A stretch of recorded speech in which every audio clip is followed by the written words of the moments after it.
Hey everyone, and welcome back for another deep dive. Today we're going way back in time to tackle one of history's biggest empires. The one with gladiators and the Colosseum. Oh, yeah, the Roman Empire. That's the one. But here's the thing. Everyone thinks of Rome as this unstoppable force, but there was one place they just couldn't seem to conquer. Arabia. Arabia, you got it. Mm. So we're diving deep into why Rome, at its absolute peak, couldn't conquer this region, which, on the surface at least, seems a lot less well-developed. Yeah, you'd think it'd be an easy win for them, right? Right, like a walk in the park. But we've got this awesome video from Knowledge that breaks the whole thing down. And I got to say, I was surprised by some of the stuff I learned. It's one of those topics in history that really makes you think about, the limits of power, how even the mightiest empires can have these blind spots. Totally. It's like looking at a map of their conquest, and there's this big blank spot right where Arabia should be. So let's start with the basics, okay? Why was Rome even interested in Arabia in the first place? Well, you have to remember the historical context, right? Right. By the time Augustus came to power, Rome had already conquered massive amounts of territory. Yeah, they were huge. Huge, but their appetite for expansion, it wasn't satisfied. And a big factor, honestly, was trade.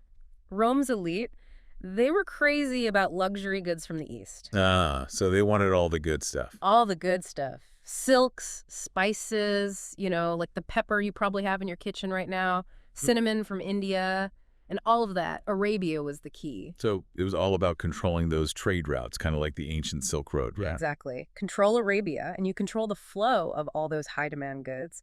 Plus, there were some seriously luxury items that only came from southern Arabia, modern-day Yemen, frankincense and myrrh. Yeah, the fancy stuff. For religious ceremonies and perfume. Exactly. And imagine controlling the supply of those. Talk about power and wealth. So Augustus clearly had his reasons for wanting Arabia.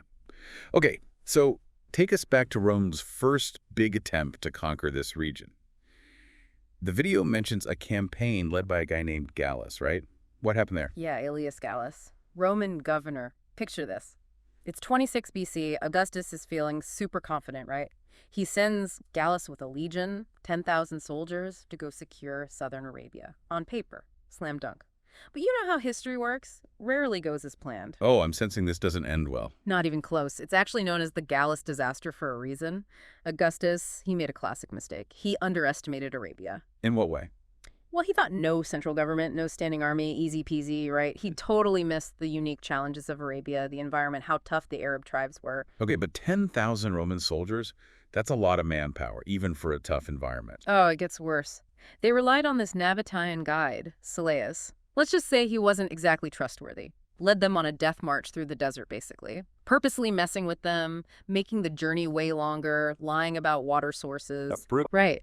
Plus, disease ripped through the Roman troops, supplies dwindled, morale was in the dumps. See, the Romans were used to conquering with brute force and good logistics. Yeah, they were famous for their roads and supply lines. Exactly.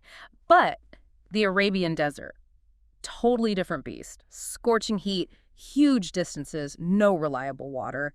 Took them 6 months to reach Marib, the southern capital. Should have taken a few weeks. That's insane. Total logistical nightmare. And imagine the impact on those Roman soldiers. They're exhausted, sick, demoralized, and they're supposed to fight. Yeah, not exactly a winning combination. Nope. And when they finally reached Marib, they were met by the Sabaean Arabs who were ready and waiting. Fresh, prepared, defending their home turf, the Romans. They didn't stand a chance. So it sounds like the whole expedition was doomed from the start, right? Bad planning, underestimating the enemy, the environment. You got it. A harsh lesson for the Romans, that's for sure. They learned that brute force isn't always enough, especially in a place like the Arabian desert. Okay, so first attempt, a massive failure. Did Rome just give up on conquering Arabia after that? Well, not entirely. They tried again, but over a century later and with a totally different approach. We'll get into that in a bit. All right, so we're going to have to wait for part 2 to hear about round 2. But this first attempt, the Gallus disaster, it really sets the stage for understanding just how tough Arabia was to crack. Yeah, and it makes you wonder if the Romans had learned from this early on, would they have even tried again? Definitely something to think about. Okay, so we left off with Rome's first attempt to conquer Arabia. Not exactly a success story. You could say that again. The Gallus disaster was a pretty big wake-up call. But they didn't completely give up, did they? They came back over a century later with Emperor Trajan. What was different about his approach?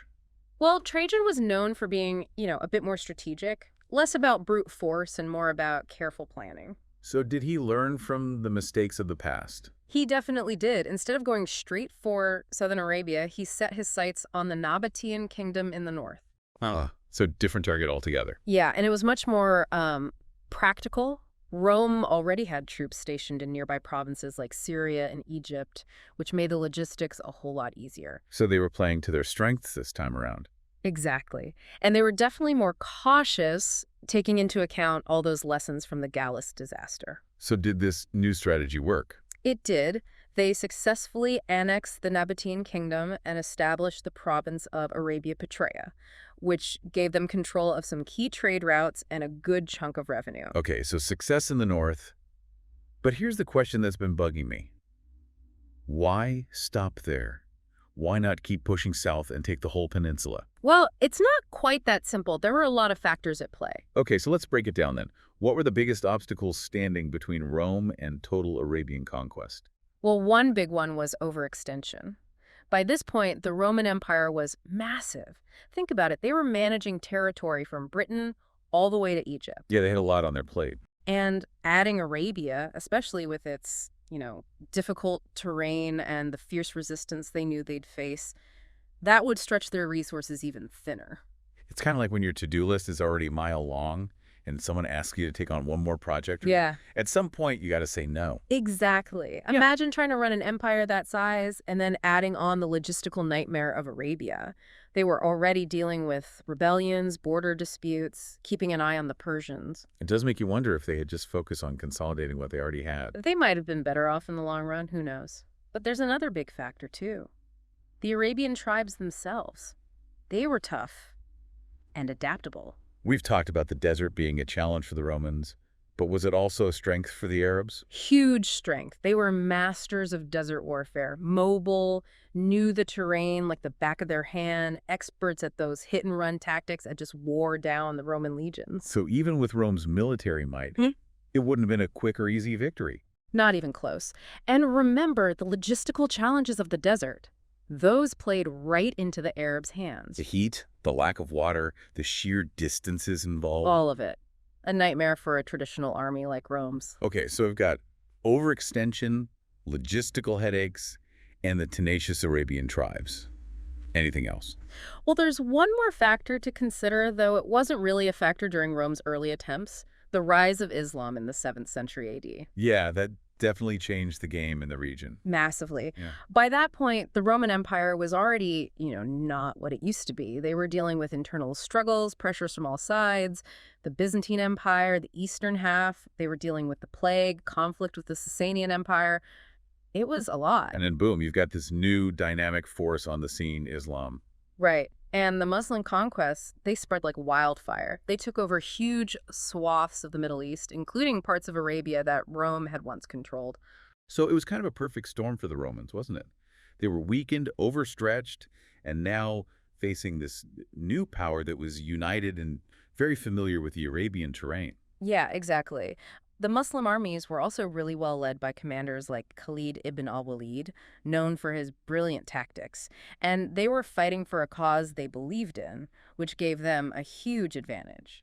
I can see how that would be a tough opponent to face, especially compared to the Roman legions of the late Empire. Oh, absolutely. The later legions were often demoralized, undersupplied, just not the same fighting force they used to be. So it seems like Rome's failure in Arabia was about a lot more than just military strength. Exactly. It really shows the importance of logistics, of understanding the environment you're fighting in, of adapting to new challenges.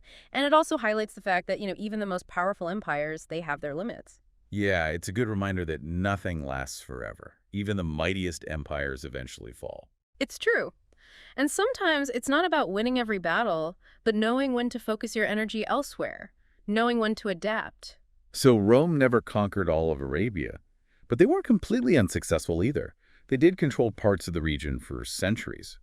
Does that count as a kind of success? It's an interesting question. It makes you think about how we define success when we're talking about empire, Is it just about conquering territory?